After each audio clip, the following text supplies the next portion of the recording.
बिस्मिल्लाहिर्रहमानिर्रहीम।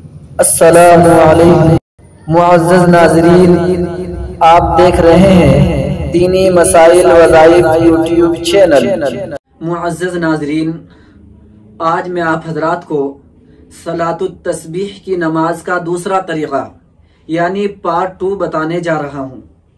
पहला तरीक़ा और पार्ट 1 आप हजरात के सामने आ चुका है। जिन हजरात ने पार्ट 1 नहीं देखा, लिंक डिस्क्रिप्शन में मौजूद है, वहां से आप पार्ट 1 देख सकते हैं। सलातुत तस्बीह की नमाज का दूसरा तरीक़ा यानी पार्ट 2। सलातुत तस्बीह की नमाज वो नमाज है जो आप सल्लल्लाहु अलैहि वसल्लम ने सहाबा इकराम रिदवानुल्लाहि ताला अलैहिम अजमईन को सिखलाई है। इसी तरह हजरत इब्न अब्बास रज़ियल्लाहु ताला अन्हु जो आप सल्लल्लाहु अलैहि वसल्लम के चचा हैं, उनको आपने ये नमाज सिखलाई है। चुनांचे हदीस शरीफ के अंदर आता है, हजरत इब्न अब्बास रज़ियल्लाहु ताला अन्हु ने रवायत फरमाया है कि आप सल्लल्लाहु अलैहि वसल्लम ने मुझसे इरशाद फरमाया, इब्न अब्बास, क्या मैं आपको एक आतिया ना करूं? क्या मैं आपको एक हदिया ना दूं? क्या मैं एक तोहफा ना दूं? ऐसा तोहफा जिससे आपके 10 फायदे हों, ऐसा तोहफा जिससे आपके अगले पिछले, छोटे बड़े, सगीरा कबीरा, आपने जानबूझकर किए हों या भूले से किए हों, तमाम के तमाम गुनाह अल्लाह ताला माफ फरमा दे। वो अतिया ये है कि आप सलातुत तस्बीह की नमाज पढ़ें।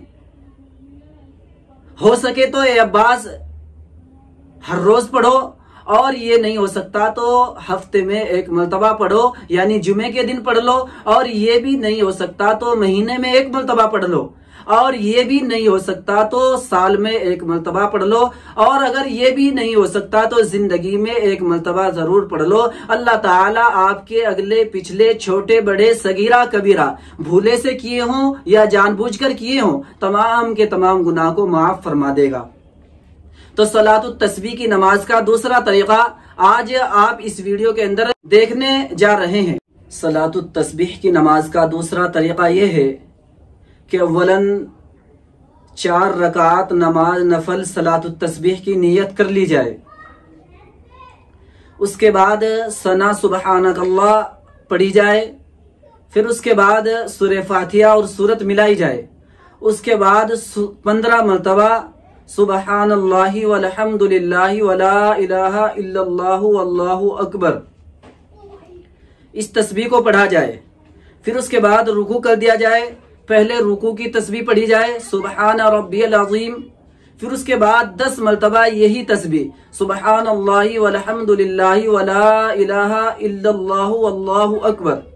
फिर उसके बाद रुकू से सीधे खड़े हो जाए। रब्बना वलकल हम्द कहने के बाद फिर 10 मरतबा यही तस्बीह पढ़ें, सुबहानल्लाहि वल्हम्दुलिल्लाहि वला इलाहा इल्लल्लाहु वल्लाहु अकबर। फिर आप पहले सजदे में चले जाएं। पहले सजदे की तस्बीह सुबहान रब्बियल आला पढ़ें। फिर उसके बाद 10 मरतबा यही तस्बीह पढ़ें। फिर आप सजदे से जब बैठेंगे तो जलसे में बैठें, उस वक्त भी आप 10 मरतबा यही तस्बीह पढ़ें। फिर आप दूसरा सजदा करें।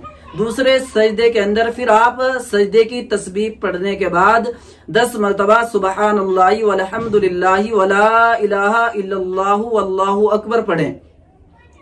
फिर उसके बाद दूसरा सजदा जब आप करेंगे, उसके बाद आपको सीधे नहीं खड़ा होना है, बल्कि बैठ जाना है, और बैठ करके यही तस्बीह सुबहानल्लाहि वल्हम्दुलिल्लाहि वला इलाहा इल्लल्लाहु वल्लाहु अकबर 10 मरतबा पढ़नी है। 10 मरतबा पढ़ करके आप सीधे खड़े हो जाएंगे। इस तरीके से ये एक रकात के अंदर 75 मरतबा तस्बीह हो जाएगी, और 4 रकात के अंदर 300 मरतबा हो जाएगी।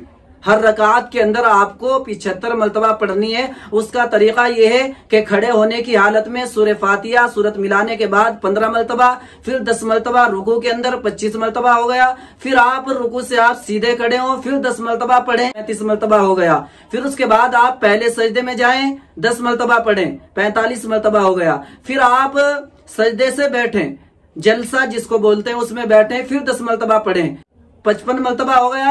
फिर आप दूसरा सजदा करें। दूसरे सजदे के अंदर फिर यही तस्बीह 10 मरतबा पढ़ें, 65 मरतबा हो जाएगा। फिर दूसरे सजदे के बाद आप बैठ करके यही तस्बीह सुबहान अल्लाहि वल्हम्दुलिल्लाहि वला इलाहा इल्लल्लाहु वल्लाहु अकबर 10 मरतबा पढ़ें और फिर सीधे खड़े हो जाएं। इस तरीके से एक रकात में ये तस्बीह 75 मरतबा हो जाएगी और 4 रकात के अंदर 300 मरतबा हो जाएगी। ये सलातुत तस्बीह की नमाज का दूसरा तरीका है और पार्ट 2 है। पहला पार्ट आप हजरात के सामने बयान कर दिया गया है।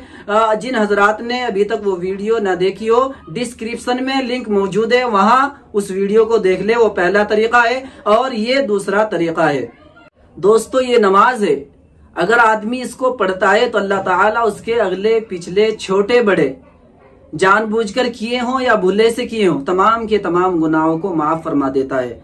सभी साथियों से गुजारिश है कि इस नमाज का एहतमाम करें। रोजाना नहीं कर सकते तो हर जुमे को आप इस नमाज का एहतमाम करें। अल्लाह ताला आपके गुनाहों को माफ फरमा देगा।